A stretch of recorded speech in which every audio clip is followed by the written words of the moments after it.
Subscribe करें और देखें एक दिल दहला देने वाली हॉरर स्टोरी। बिना घबराए बेल आइकॉन प्रेस करना ना भूलें।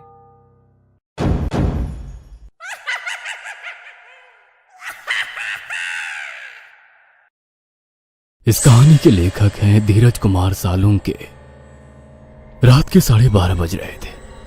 कोल्हापुर में धाराशिव जाने वाली सीनियर कॉलेज के छात्रों की बस जंगल के रास्ते से गुजर रही थी। ट्रिप खत्म करके वे वापस धाराशिव आ रहे थे। दिन भर मौज मस्ती करने की वजह से सभी छात्र थक कर सो गए थे। दरवाजे की सीट के पास विकास सर और सुशील सर खर्राटे ले रहे थे। बस ड्राइवर विजय मामा भी नींद में बस चला रहे थे। उनके बगल वाली सीट पर प्यून पांडु मामा बैठे हुए थे कि तभी बस के सामने जंगली सुअरों का झुंड आया। विजय मामा ने बस जंगल में रोक दी। कुछ देर में जब रास्ता खाली हुआ तो बस फिर से चलने लगी। कुछ ही देर में विकास सर के पीछे ही दूसरी सीट पर बैठा श्याम नींद से जाग गया। श्याम की उम्र 21 साल थी। पढ़ाई में बहुत तेज था, लेकिन हमेशा अकेला रहने वाला। ना किसी से बनती थी, ना ही उसका कोई दोस्त था। वह दूसरी सीट पर अकेला बैठा हुआ था। सर, टॉयलेट जाना है। सर ने आधी आंखें खोलकर खिड़की से बाहर देखा। बस अभी भी जंगल में ही थी। थोड़ी देर बैठ जाओ, जब जंगल खत्म होगा तब मुझे उठा दो, मैं बस रोक दूंगा। वे बोले और फिर आंखें बंद कर सो गए। श्याम बस की खिड़की से बाहर देखने लगा और जंगल खत्म होने का इंतजार करने लगा। कुछ ही देर में जंगल खत्म हुआ और बस वीरान जगह पर आ गई। उसने विकास सर को जगा दिया और उन्होंने ड्राइवर से बस को रोकने के लिए कहा। जैसे ही बस रुकी, विकास सर बोले, किसी को टॉयलेट होना है तो अभी उतर जाओ, वरना बस सीधे धाराशिव जाकर ही रुकेगी। आवाज सुनकर पिछली सीट पर बैठा श्रीकांत नींद से जाग गया। विकास सर टॉर्च लेकर पहले बस से बाहर उतर गए। उनके पीछे पीछे श्याम और श्रीकांत भी उतरे और वो दोनों अलग अलग झाड़ी के पीछे टॉयलेट करने गए। श्याम टॉयलेट करके वापस आया, लेकिन श्रीकांत अभी भी नहीं आया था कि तभी श्रीकांत जोर से चिल्लाया।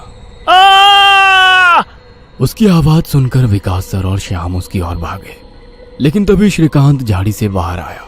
क्या हुआ, क्यों चिल्लाए थे? कुछ नहीं सर, चप्पल से होकर कांटा पैर में चुभा। उसकी आवाज सुनकर ड्राइवर और प्यून भी नीचे उतरे थे। वो सब बस में वापस चढ़ने ही वाले थे कि तभी एक बाइक बस के सामने आकर रुक गई। अरे भाई साहब, यहाँ के नहीं हो क्या आप? क्या आपको पता नहीं कि इस रास्ते पर लोगों को हमेशा चकवा लगता है? बाइक चलाने वाला बोला। चकवा नाम सुनकर विकास सर बोले, हाँ पता है, हम बस निकल ही रहे हैं। और वो सब बस में बैठ गए। सर, वो आदमी किस चकवे के बारे में बात कर रहा था? प्यून ने अगली सीट से ही मुड़कर विकास सर से पूछा।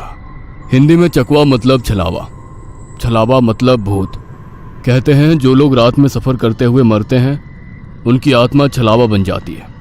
छलावा रात को सफर करते हुए यात्रियों को पकड़ लेता है और उन्हें अपने गंतव्य स्थल तक पहुंचने ही नहीं देता। वो बस उन्हें उसी जगह पर घुमाते रहता है।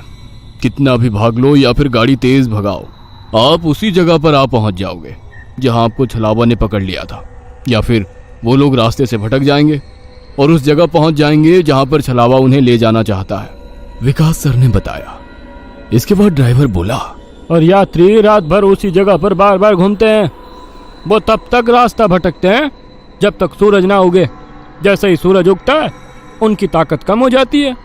मेरे कुछ ड्राइवर दोस्त हैं, उनको भी छलावे ने पकड़ लिया था। कहते हैं छलावा बस उन्हीं यात्रियों को पकड़ता है जो थके हुए होते हैं, क्योंकि उन पर हावी होना बहुत आसान होता है ना।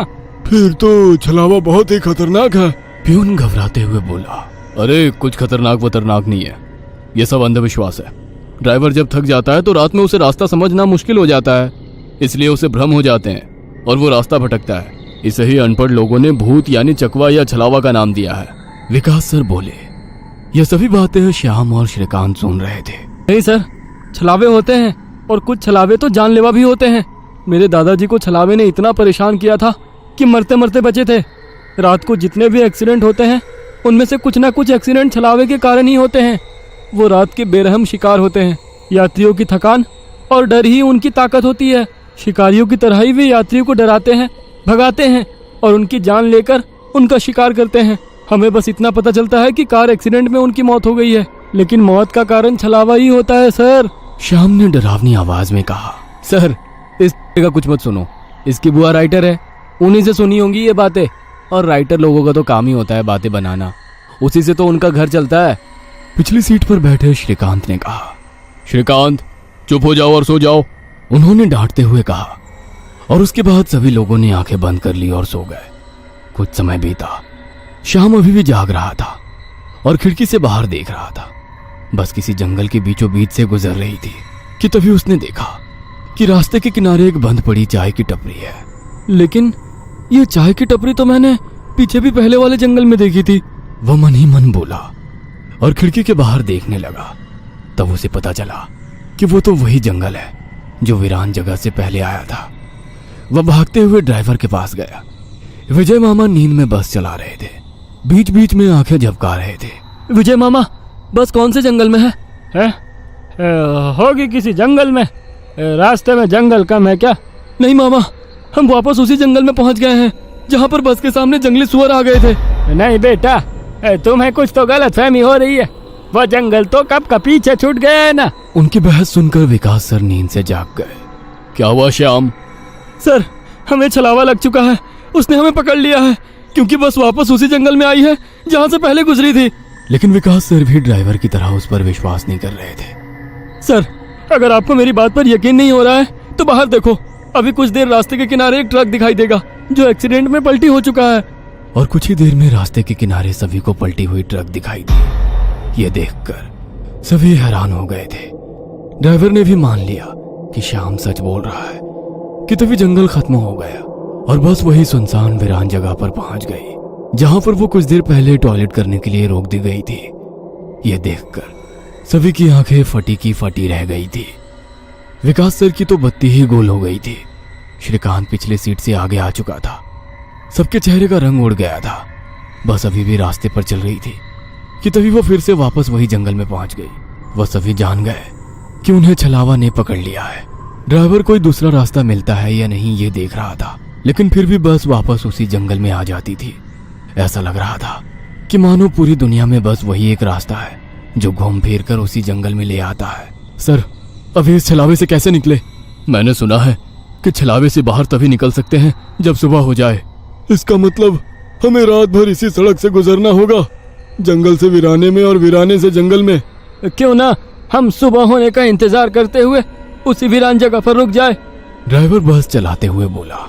लेकिन शायद मैंने सुना है कि छलावे में रुकना ठीक बात नहीं है। नहीं सर, मेरी बुआ ने बताया था कि अगर सेफ जगह मिल जाए तो रुकने में कोई परेशानी नहीं है। बस इतना ही पता है तुम्हें? और कोई तरीका नहीं है क्या? है, लेकिन वो अभी के लिए नहीं है। और वैसे भी अगर जिस छलावे ने हमें पकड़ा है, अगर वो कमजोर हुआ तो उसकी शक्तियाँ कुछ ही देर में कमजोर हो जाएंगी और हम छलावे से छूट जाएंगे। फिर वो छलावा हमें नहीं पकड़ सकता। इन सभी की बातें सुनकर सोए हुए सुशील सर जाग गए। अरे क्या हुआ? आ गया क्या मेरा बोरगांव? सुशील सर उबासी लेते हुए बोले। तभी सभी ने उन्हें घटी हुई घटना बता दी। यह सुनकर सुशील सर के तो मानो होश ही उड़ गए। लेकिन तभी ड्राइवर जोर से चिल्लाया, सर, आगे एक गांव आया है। यह सुनकर सभी लोग ड्राइवर की तरफ भागे। तब उन्हें रास्ते के किनारे एक बोर्ड दिखाई दिया जिस पर लिखा था, बोरगांव में आपका स्वागत है। यह देख सुशील सर जोर से चिल्लाए, ये तो मेरा गांव है, लेकिन हम यहाँ इतने जल्दी कैसे पहुंचे? हमें तो कोल्हापुर से निकले मुश्किल से 2 घंटे हो गए हैं और मेरा गांव कोल्हापुर से 6-7 घंटे की दूरी पर है।